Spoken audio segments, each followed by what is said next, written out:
On this Labor Day weekend, we score the most labor-friendly companies. Their good relations work these companies right into our power rankings.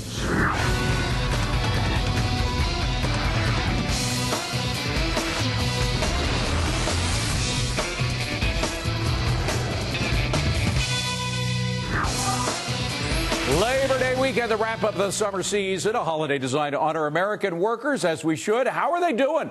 Well, according to one group, American Rights at Work, there are a number of institutions where workers are doing just fine, thank you. They recently released their annual list of top employers. Tonight, we're going to look at 5 of those in our power rankings in no particular order. Mary Beth Maxwell joins us now from Washington. Mary Beth, thanks for coming in. Number 5, Gamesa USA. Tell us why they're on your list.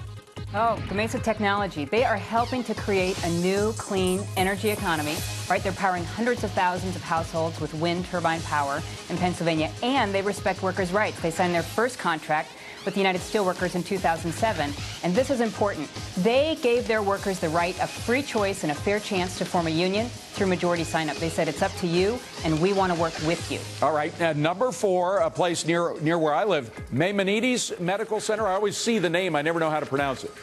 I think it's Maimonides. It's a medical center in Brooklyn, yeah. You know, every year in our report, Partnerships at Work, we profile a healthcare provider because these labor management partnerships are key to high-quality patient care, and this is a great example. Their CEO really gets it. She says workplace problems are best solved by the people actually doing the work. That sounds for example, like sense.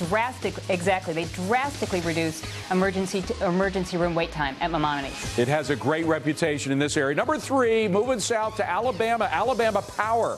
Why are they on your list? Alabama Power provides a key public service, right, and good union jobs in Alabama. Now, the focus of this labor management partnership is on safety, and they've reduced their reportable injuries at work from 300 to 50 a year, and they've got the lowest turnover rate in the industry. Now, that's good for workers, and it's good for customers. Now, the next one is an entire state. The state of Kansas. Why did you choose a state? The state of Kansas, because we love Governor Kathleen Sebelius. She's a visionary leader who believes in economic opportunities for all Kansans. So Kansas gave collective bargaining rights to 7,000 home child care providers. This is incredibly important work, and by investing in these workers, decent wages, respect on the job, you can be sure that Kansas parents are getting higher quality child care. And number 1, A. Zahner. Again, no particular order, but there's a reason why we do this. A. Zahner Company. Tell us about it. A. Zahner is an incredible innovator in the architectural field, right? They do creative, gorgeous work. Some examples would be the National Museum of the American Indian here in the nation's capital, or Tomorrowland at Disneyland. And Bill Zahner would tell you himself that the key to his success, right, is investing in his workers and the incredibly skilled workers that they have because of their partnership with the union. Well, guess what? We're going to have a chance to ask Bill Zahner precisely that. Mary Beth Maxwell, thank you very much for joining us. We now have with us Bill Zahner from the A. Zahner Company. Congratulations, first of all, for being so labor-friendly. But tell us exactly how it is that you developed this relationship with your workers, because you guys have been around for almost 100 years, right? Yes, 111 years. 111, wow.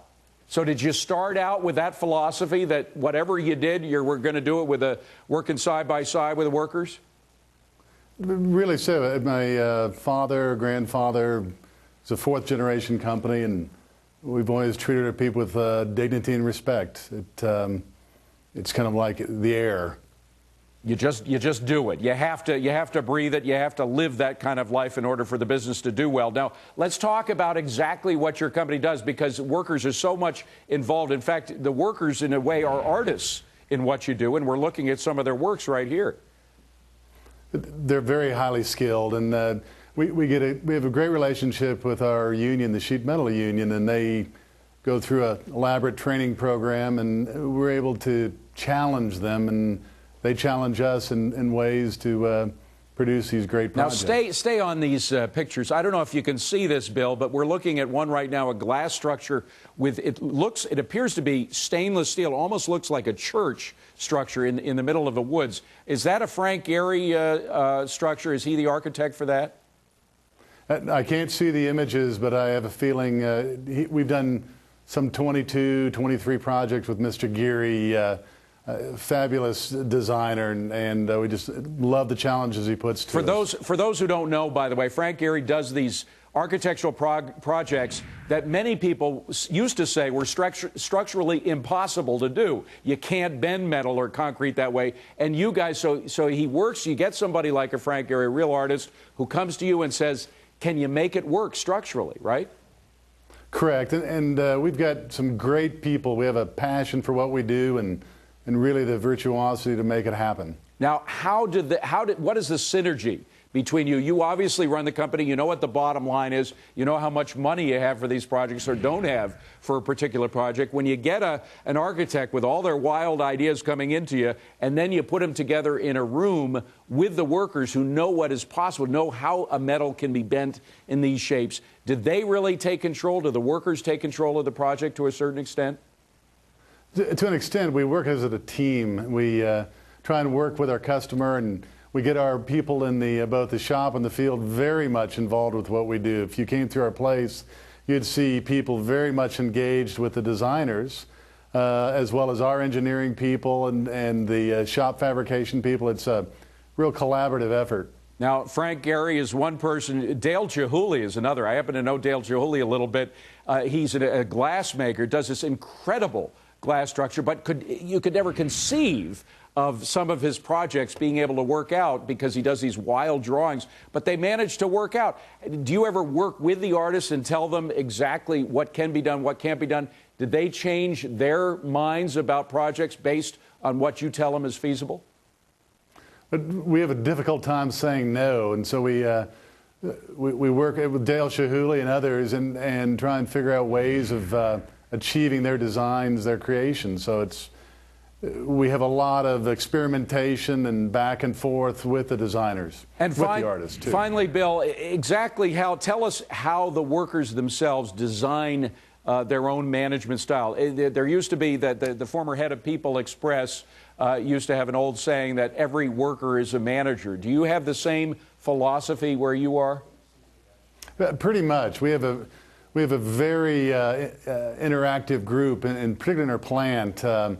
They come back and forth in the office. Everybody's pretty good friends. We have a pretty good time producing some of this wild art and architecture. Well, it's wonderful. I've been a fan. I haven't even known who you were, but I've been a fan of your work for a long time. I know it from the architects and the artist's point of view, but now I know it from the structural point of view as well. Great to see you, Bill. Thank you very much for coming in. Thank you. Bill Zahner from A. Zahner Company. They do unbelievable work.